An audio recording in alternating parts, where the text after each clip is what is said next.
Hi guys, welcome to the Music B&B. My name is Callum and today we're reacting to an artist called FRC3 or Free with the song Smile. Now we've had them on the channel before, so I'm going to link up here a link to their other songs. You can check it out at the end of the video as well. So I'm going to give you a bit of background about this artist and then we're going to dive into it. FRC3 is a three-piece rock band based out of Columbus, Ohio, with influences by the Stones, Lou Reed, The Cars, and you may even hear a little Pink Floyd influence on this particular track, Smile. The second single was released back in August 2023. Conceived by Matt Aragema, it was written and recorded in 2020 at the height of the pandemic and was inspired by a conversation with friends and family during that time period. So if you like it, make sure to add it to your streaming services. It's linked down below. Let's get into this epic track.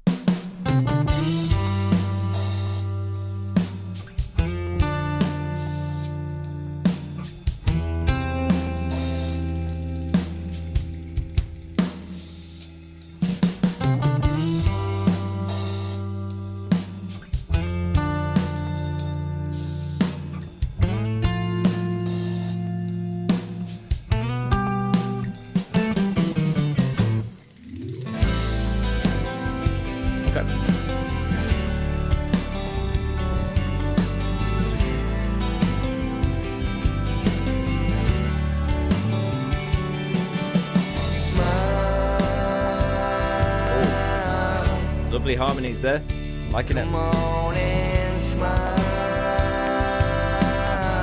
It's got such a chilled groove to it.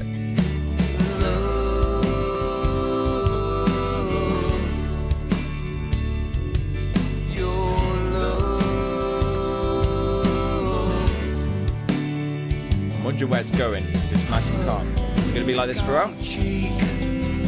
Come on, give me a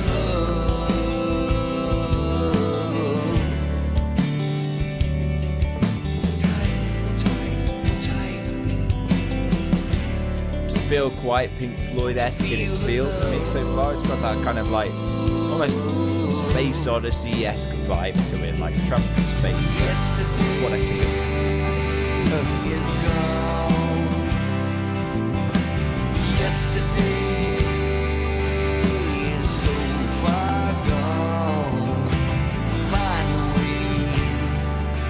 Look at what the drums are doing here. Just making it really obvious that this is a different section. This simple song and smile. Come on and smile. It's definitely a sway kind of song. Like you can hear this being played at a bar and everyone's just swaying like this. So get your phones out kind of song. Bassist working for his money there. Your back is a friend who will be there through thick and thin to the end.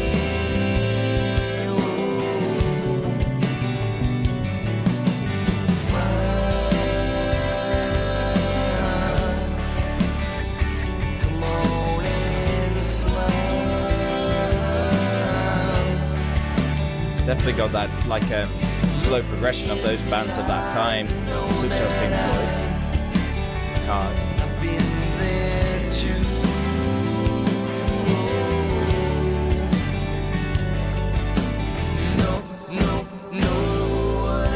I really enjoyed that there because I feel like I needed maybe a bit more of that. Some variation, some breaks. Silence is golden. That's always my mantra. Having stops, breaks before you go to the next section is important. I think we just forget that when you've made your core song. Think about where you can chop and remove. Tell your band they don't always have to be playing. Have a section where the bassist isn't playing, where the guitarist isn't playing, and the drummer's not playing. It's okay. Because it makes a better song to listen to. Might sound great live and look great live, and everyone's playing, having a good time. Just remember, drop out an instrument, especially that second verse then, could have maybe missed something, could have got rid of something. Yeah? All the bands I've worked with are saying the same thing. Second verse, drop the drums out, drop the bass out, do something different. Nice rhythmic thing there going on.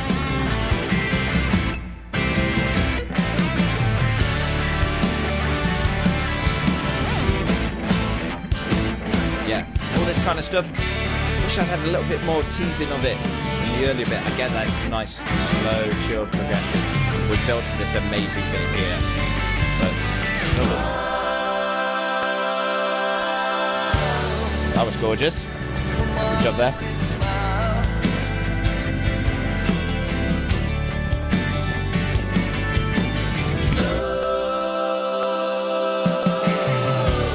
See that stuff, all this beautiful stuff here. Where was this at the start, you know? Needed more of it.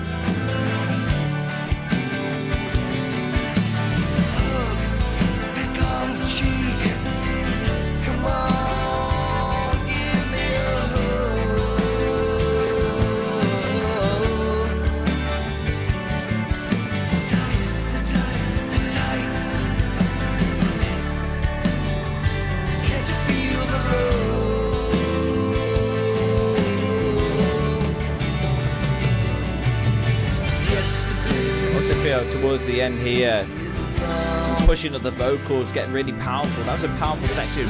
Kind of needed that kind of thing going on. Would have been so cool.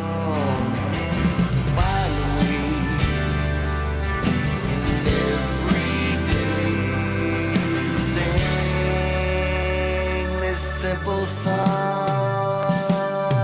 and smile. Going back to that lovely intro thing. Say intro thing, first thing really, isn't it?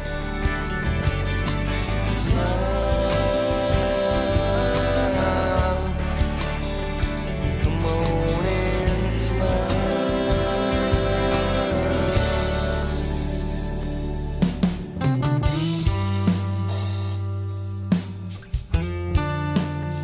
Loving this guitar sound. It's really well produced. It's acoustic.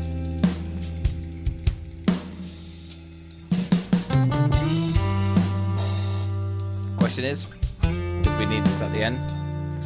After the big explosion, it could have gone, come on and smile. Just harmonies ended there, perhaps. I did like that ending, though. There's a lovely organ there as well. Information about the band and the instruments used, everything else like that, is linked. It's just written down below. So, yeah, I think a lot of what I said was said during it. So yeah, I think there needs to be a little bit of refinement there, a little bit of changing up, a little bit of ear candy. It's a completely different world being a listener to a player, and sometimes, especially guitarists, we have the habit of forgetting that. When we record things, we're like, oh yeah, I love this song because I remember playing it, I can hear myself playing it, it sounds amazing. The bassist was like, yeah, I loved it, all those bass runs I did. The drummer's like, yeah, I was playing throughout, it sounded amazing. But you've got to remember that as a listener's experience, we want variation. We're not bothered about how it felt to play because we didn't experience that. We just have the end result.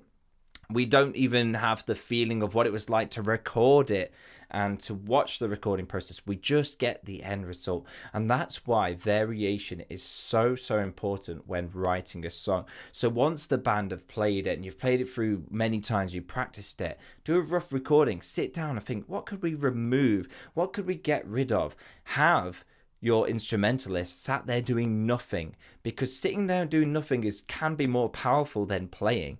And I think that was needed in some bits. Towards the end, when it was getting, well, I say to the climax of the song, the bigger part of the song, it was great. There was a lot of variation in rhythmically, lots of differences going on. I would have liked maybe a bit more push from the vocalist because it was very relaxing. But I think when it came to that crescendo, we needed the vocals to also crescendo along with it. And then the ending could have just been a bit more tidied up. I did like the ending, but I feel like sometimes, and I have the habit of doing this when I'm recording my own stuff and making my own stuff, I want to keep everything that I've made. I like this bit, I like this bit, I like this bit.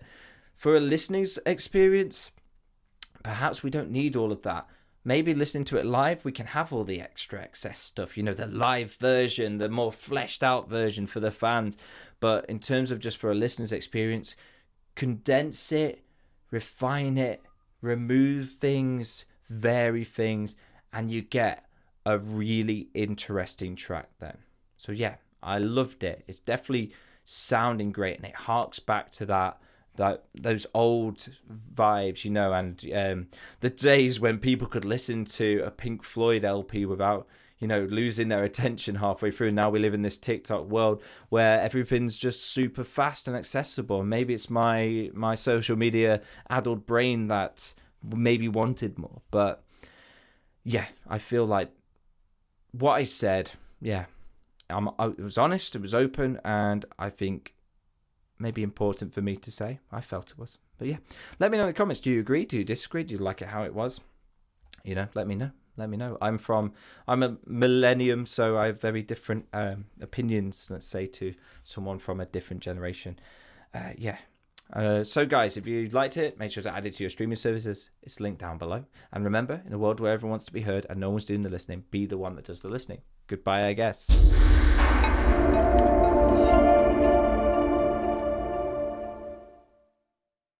Bye, ladies and gentlemen.